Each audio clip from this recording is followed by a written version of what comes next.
La récolte de l'eau d'érable est une tradition héritée des Premières Nations. Les immigrants européens l'utilisent dès le début de la colonisation. Au fil du temps, elle se transforme, est étudiée et commercialisée. Elle fait désormais partie intégrante de l'identité québécoise et de son patrimoine immatériel. Bellechasse est aux premières loges de cette évolution. La région se définit comme le berceau mondial de l'acériculture.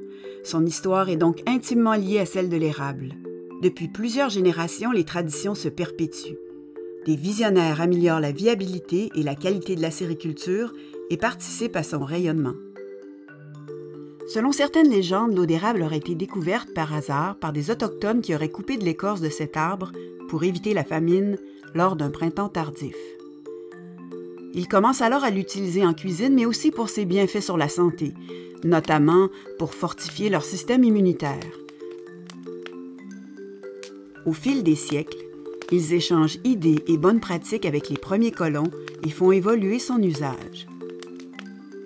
Historiquement, le premier produit obtenu par la transformation de l'eau est le bloc de sucre d'érable. Le pain de sucre est un moyen efficace pour conserver le sucre tout au long de l'année. On s'en sert pour sucrer les desserts, les repas et même pour les aliments mis en conserve à l'automne. Avec l'amélioration des techniques de conservation et de transformation, et surtout avec l'arrivée de la fameuse boîte de conserve de sirop dans les années 1950, il perd rapidement sa popularité au profit du sirop d'érable.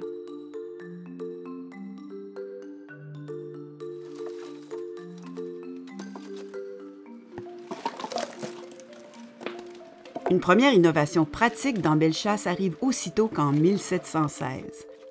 En effet, le chirurgien, médecin et naturaliste Michel Sarrazin examine attentivement les procédés de cueillette et de transformation de l'eau d'érable. Il recommande l'arrêt des entailles à la hache. Cette pratique, selon lui, blesse et tue les érables. La région de Bellechasse, déjà reconnue pour son grand nombre d'entailles, est la première à subir l'interdiction royale en Nouvelle-France. Le bannissement de cette technique contribue à faire évoluer l'entaillage. Il faut près de 300 ans avant que François Goulet ne conçoive le chalumeau de métal en 1901. Jean-Marie Chabot perfectionne cette invention et obtient un brevet en 2002 pour le chalumeau de plastique 516, encore plus délicat pour les arbres. Ce chalumeau est le premier d'une série d'innovations conçues dans Bellechasse pour améliorer la santé des érables, la quantité d'eau récoltée et sa qualité.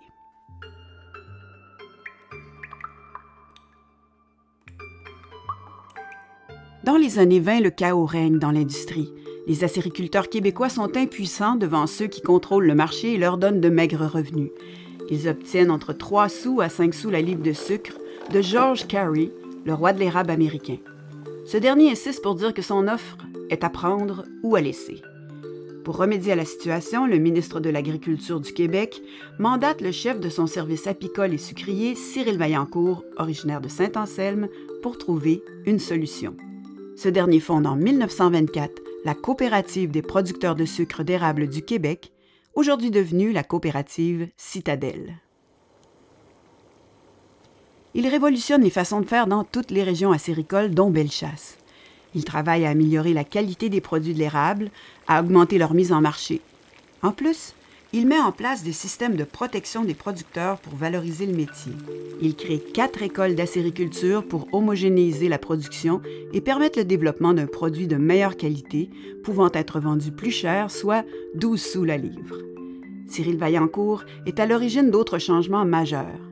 Avec la complicité de son ami Alphonse Desjardins, il fait fabriquer des chaudières d'aluminium par Georges Loire et élimine ainsi les traces de plomb dans les produits de l'érable. Cet héritage du trio Desjardins, Vaillancourt et Loire est encore utilisé dans les érablières traditionnelles.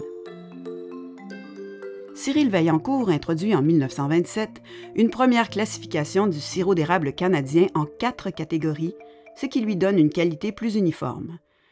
L'acériculture continue ainsi sa progression. Vers 1960, l'entreprise IPL à Saint-Damien applique le procédé d'extrusion dans la fabrication de la tubulure. C'est le début d'une révolution dans le monde acéricole. Ces tubulures permettent de faire couler l'eau par gravité jusqu'à la cabane à sucre. Malgré leur efficacité, le système accumule des bactéries et des saletés qui obstruent les tubulures, les rendent difficiles à nettoyer et donnent un produit de moindre qualité. Clément Métivier, sucrier depuis une vingtaine d'années, a alors une idée de génie. Il observe la traite des vaches effectuée à l'aide du système de Laval à la grange de la ferme des religieuses de Notre-Dame du Perpétuel Secours. Il se met en tête de trouver une façon de transférer cette technologie laitière à l'acériculture. En 1973, il est le premier à faire installer un système de traite à sa cabane à sucre, malgré le scepticisme de ses collègues. Dès la première année, il voit sa production améliorée de 136 %. Grâce au système 6-vac IPL, il peut nettoyer rapidement les tubulures en inversant la pression pour envoyer le produit nettoyant dans tout le réseau de tuyaux de son érablière. À l'époque, c'est la plus grande idée innovatrice en acériculture en Amérique du Nord. Jean-Marie Chabot, ingénieur chez IPL, perfectionne le système de tubulure. Cette invention marque le début de la révolution acéricole. En 1977, le Québec se retrouve avec un surplus de sirop d'érable pour la première fois de son histoire.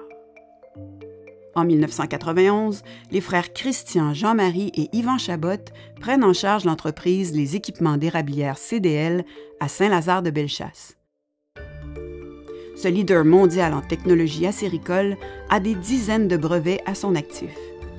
En 2021, pour appuyer l'identité acéricole, le gouvernement du Québec désigne l'acériculture comme champ de compétences industrielles provinciales et fournit des moyens financiers pour des projets de recherche et pour professionnaliser le milieu.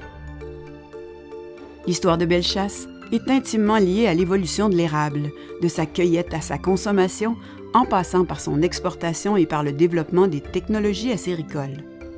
Depuis les 100 dernières années, les innovations se succèdent et hissent cette production parmi les pôles majeurs de l'économie régionale. Grâce à des visionnaires comme Michel Sarrazin, Cyril Vaillancourt, Clément Métivier et les frères Chabot, l'érable s'est taillé une place au cœur des traditions et de l'identité bellechassoise.